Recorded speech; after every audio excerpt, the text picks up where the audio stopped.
you accept Islam now, all your past sins will be forgiven. So yet, you have a chance, and many non-Muslims have accepted Islam. So the criteria is that you should strive. So when you tell the non-Muslims that they should strive in order to find the haqq, if a non-Muslim comes and tells you that why are you a Muslim? And you give the reply, because my fathers are Muslim. So he will tell you, have you strived? Have you tried and found the truth? So it becomes your duty even to study about Islam. Read the Quran and the Hadith. Compulsory. If we tell the non-Muslims, we shouldn't include that to the Muslims, even you should strive for the haqq. Then I say, Alhamdulillah, your parents, mashallah, they have Hanafi, Shafi belonging to Muslims, and my parents are Muslim, Alhamdulillah, therefore we are Muslims. Allah's grace, Alhamdulillah. Then I ask him the next question. That brother, you said you are a Hanafi. Which is better? Hanafi is better or Shafi is better? That's my next question. Which is better, Hanafi or Shafi? Most of these group of Muslims, they will give the reply, क्या चारों मुसल्ले बरहक है. All the four schools of thought are on the truth. That is a common reply. That all the four schools of thought, Hanafi, Malaki, Shafi, Hanbali, all of these four schools of thought, they are barhaq, they are correct. Some will say Hanafi is right, some will say Shafi is right, but the majority will say, Charo musalle barhaq hai, all the four schools of thought are correct. Then I ask another simple question. Now these questions are known to everyone, it's not a difficult question. Then I ask the next question.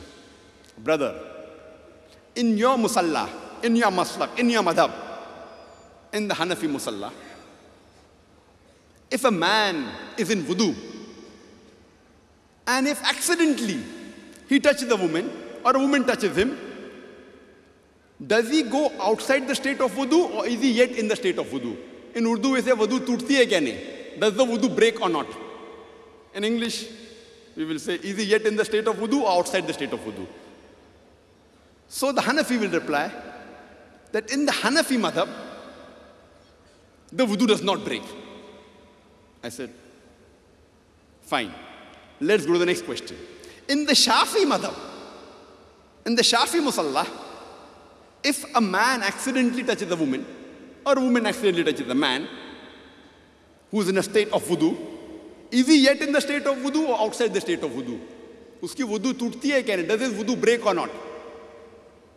The reply will be, MashaAllah. All of you know it. Simple question, simple answer. The wudu breaks. It's nothing difficult. All these questions so far are simple. In the Shafi musalla, the Shafi madhab, the wudu breaks. My next question, again very simple. I ask the question, dear brother, can both be simultaneously correct? That one Muslim's wudu breaks when it accidentally touches a woman, and the other Muslim's wudu doesn't break when he accidentally touches a wudu, when he touches a woman accidentally. Can both be simultaneously correct? I'm not asking who's correct. For who is correct, you may have to have knowledge of Quran and Hadith. My question is simple. Can both be simultaneously correct? No. Simple question, simple answer. No reward for that. If I pose you the question, one teacher teaches 2 plus 2 is not equal to 5. And the other teacher teaches 2 plus 2 is equal to 5. Can both the teachers simultaneously be correct?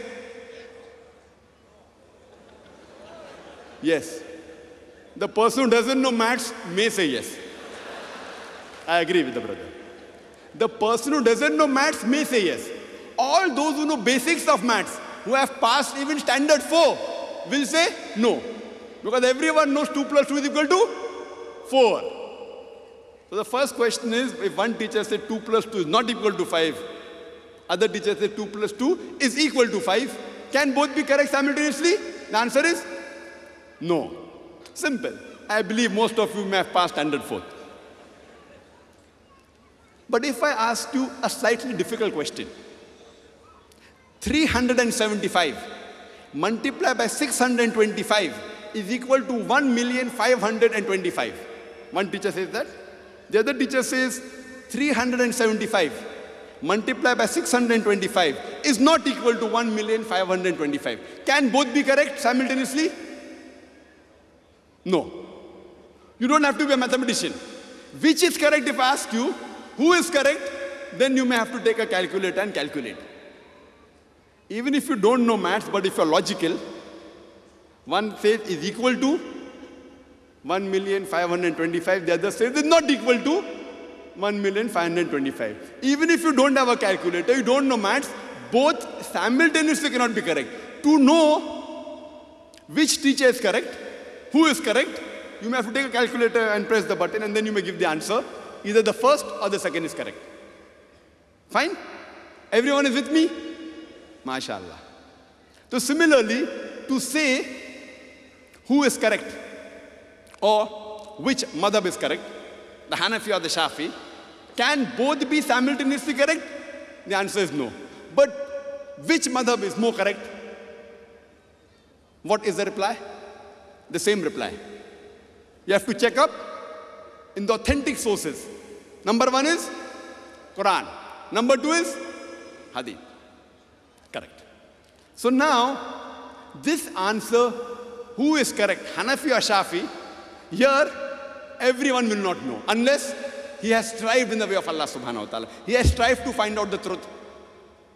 Now when we read the Quran, it's mentioned in the Quran, in Surah Ma'idah, chapter number 5, verse number 6. Ya ayyuhal ladhina amanu. O you who believe, when you prepare yourself for salah, wash your face and your hands and arms up to the elbow. Rub your head with water. Wash your feet up to the ankle. That means doing wudu is compulsory before salah. And if you are in ceremonial impurity, you have to bathe. You have to have a bath. And the verse continues. Or if you are ill, or on a journey, or when you come back from the call of nature, offices of nature, or if you are in contact with women, or if you touch a woman, and if you do not find water, take clean sand or earth and rub it on your face and your hands. Talking about tayammum, if there's no water, do tayammum. So based on this verse of the Quran, which says that if the woman touches, if you touch a woman, the Arabic word is lamas, coming from the word masah. So based on this, that if the woman touches, or if you touch a woman, you have to do wudu. Or if no water is there, you have to tayammum. Now, or you have to bath. Bath or wudu or tayammum. Three options. If there's no water, tayammum. Now, as far as the Arabic word masah is concerned, it has got two meanings. If you look in the dictionary, what is the meaning of masah? It has two meanings. One is a physical touch, the other is a sexual touch. So, these two great Aimmas, they were great scholars. Imam Abu Hanifa, Rahimullah, may Allah's mercy be on him. He took the meaning that if you sexually touch a woman, then doing wudu or having a bath becomes compulsory. The masah here mentioned is sexual touch. Therefore, physically if you touch a woman, the wudu does not break. Imam Shafi, may Allah's mercy be on him, Rahimahullah, he took the meaning physical touch. Masah has got two meanings. Anyone can be right. So he took the meaning physical touch. So according to the Hanafi school of thought, sexual touch breaks the wudu, physical touch does not break a wudu. According to Shafi school of thought, even physical touch of a woman breaks the wudu. You become outside the state of wudu. Now, Masa has two meanings. Each scholar took one meaning. But the best commentary of the Quran is the Quran itself. And if you don't find in the Quran, then go to the next source, that is the Hadith. But when we look up at the other verses of the Quran, if you read Surah Al-Imran, chapter number 3, verse number 47, this word of Masa is even present there. It speaks about the story of Maryam alayhi salam, that when the Archangel Gabriel, he comes and gives her the message that you shall have a son. So the reply of Hazrat Maryam, may Allah be pleased with her, she says in Surah Al-Imran, chapter number 3, verse number 47, that how shall I have a son when no man has touched me? The same word, the same root word, Masa, is there. Now, any one of us will understand when Hazrat Maryam, may Allah be pleased with her, when she says that how shall I have a son when no man has touched me, it means sexual touch. Does not mean physical touch. Because physically if someone touches a woman, she need not have a child. But sexually, if someone touches, chances are she'll have a child. So she says, how shall I have a son when no man has touched me? And the reply comes, when Allah decrees a matter, Allah says, kun fayakun, be and it is. That's the full context. But the word Masa here means sexual touch. Further, when we read the hadith of Prophet Muhammad sallallahu alaihi wasallam, if there's a doubt, if you can't understand certain verses of the Quran, you have to go to the next source, that is the hadith, and see to it that the hadith is authentic, is sahih. There's a hadith, a sahih hadith of Abu Dawud, volume number 1,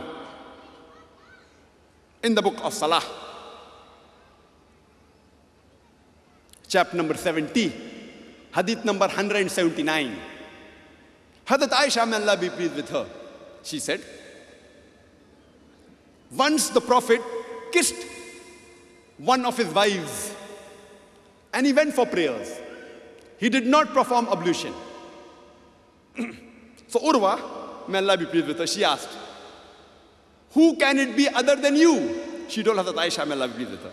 And Hazrat Aisha laughed, indicating that yes, it was her. So the Sahih Hadith of Abu Dawud, volume number 1, in the book of Salah, chapter number 70, Hadith number 179, classified as Sahih by the Muhaddisin, including Shaykh Nasiruddin Albani. It says when Muhammad sallallahu alaihi wasallam was in the state of wudu, he kissed his wife Hazrat Aisha and went for salah without doing wudu again. This indicates that physical touch does not break the wudu. There are several such Sahih hadith. Even if you read Sahih Bukhari, if you read the hadith of Sahih Bukhari, volume number 1,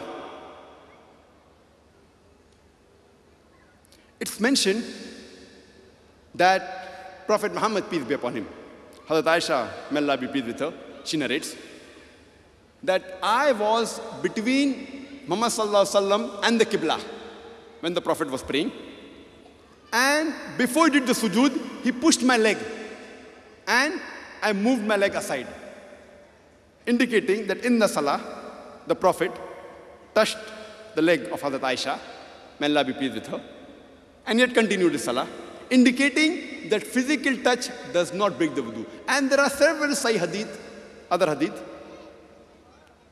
which prove to us that physical touch does not break the wudu. This hadith is of Sahih Bukhari, volume number 1, hadith number 519, 519. Now I'm asking the question, who is right? The opinion of Imam Abu Hanifa or the opinion of Imam Shafi? Imam Abu Hanifa. Because his opinion is matching with the Quran as well as the authentic hadith. So somebody will ask me, do you mean to say that Imam Shafi was wrong? Let's see, we respect Imam Shafi. May Allah's mercy be on him. Rahimahullah. We respect him, we revere him, and we love him. And the Prophet said that anyone who gives opinion after doing research, any scholar gives the opinion